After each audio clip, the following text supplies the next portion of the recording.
গিয়েছিলাম বদরপুর সীমানা পার করে দিল্লিতে এলো উমর নবী গাড়ি নিয়ে। সেই দিল্লিতে বিভিন্ন সময়ে দেখা গেল ওই i20 গাড়ি নিয়ে বিভিন্ন জায়গায় ঘুরতে, যেমন দুপুর 2:30 উমর নবীর i20 গাড়ি কনট প্লেসে। এছাড়াও দুপুর বেলা দেখা গেছে ময়ূর বিহারে উমর নবীর i20 গাড়ি এইভাবেই ঘোরাঘুরি করতে দেখা গেছে সিসি ক্যামেরা ফুটেজে। বিস্ফোরণের আগে দিল্লির একাধিক এলাকায় সোমবার দুপুর 2:30 দিল্লির কনট প্লেসে ময়ূর বিহারেও সিসি ক্যামেরায় উমর নবীর গাড়িকে চিহ্নিত করা গেছে। উমর নবীর গাড়ি এইভাবে চিহ্নিত করা গেছে। উমর নবীর গাড়ি বিস্ফোরণের আগে দিল্লির একাধিক এলাকায় ঘোরাঘুরি করে। তারপরে লালকেল্লার উল্টো দিকে রেড ফোর্টে লালকেল্লা জঙ্গি হামলা, i20 গাড়িতে আত্মঘাতী বিস্ফোরণ। এই গাড়িটি বারবার হাত বদল হয়েছে, তারপরে লাস্ট এসে পৌঁছয় উমর নবীর কাছে।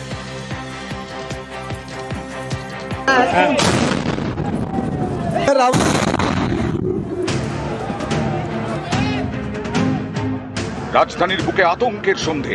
লালকেল্লার কাছে গাড়িতে বিস্ফোরণ, রক্তাক্ত রাজপথ, দুমড়ে মুচড়ে যায় একের পর এক গাড়ি, রাস্তায় ছড়িয়ে ছিটিয়ে দেহের টুকরো।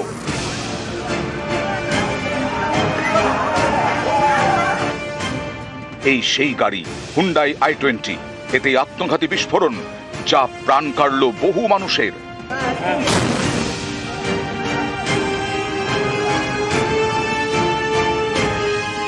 হুন্ডাই i20তে বসে থাকা এই ব্যক্তিকে দেখুন। এই সেই আত্মঘাতী জঙ্গি যে হামলা চালায় লালকেল্লার কাছে। বিস্ফোরণের সময় গাড়িতে কি আর কেউ ছিল খতিয়ে দেখছেন গোয়েন্দারা। এই গাড়ি বারবার মালিকানা বদল হয়েছে। এই i20 গাড়ির প্রথম মালিক মোহাম্মদ সালমান, তিনি গাড়িটি বিক্রি করেন হরিয়ানার ফরিদাবাদের একটি এজেন্সিকে। এই সেই এজেন্সির অফিসের সামনে সারি দিয়ে গাড়ি, কিন্তু অফিস অধিকাংশ দিনই নাকি বন্ধ থাকে। ফরিদাবাদের এজেন্সি গাড়িটি বিক্রি করে নাদিমকে, নাদিমের কাছ থেকে যায় আমির রশিদের কাছে, সব শেষে উমর নবী। এই উমর নবী দিল্লির হামলায় আত্মঘাতী জঙ্গি। গাড়িটির এই বারবার হাত বদল কি তাহলে তদন্তকারীদের চোখে ধুলো দেওয়ার জন্য? এটাও কি তবে নাশকতার প্ল্যানিং এরই অংশ? এই সব প্রশ্নের উত্তর খুঁজছেন গোয়েন্দারা। তদন্তে তারা জানতে পেরেছেন দিল্লি হরিয়ানার মাঝে বদরপুর বর্ডার। এই বদরপুর হয়েই গাড়িটি দিল্লিতে ঢোকে, আউটার রিং রোড হয়ে পৌঁছয় ওল্ড দিল্লি। লালকেল্লার কাছে একটি পার্কিং লটে প্রায় 3 ঘন্টা গাড়িটি দাঁড়িয়ে থাকে। এক মুহূর্তের জন্য গাড়ি থেকে বেরোতে দেখা যায়নি উমর নবীকে। কেন গাড়ি থেকে বেরোলো না উমর? সে কি কারো জন্য অপেক্ষা করছিল? উত্তর খুঁজছেন গোয়েন্দারা। 3 ঘন্টা পর গাড়িটি এগোতে থাকে, লালকেল্লার কাছে সিগন্যালে ধীরে ধীরে দাঁড়ায়, তারপরেই বিস্ফোরণ।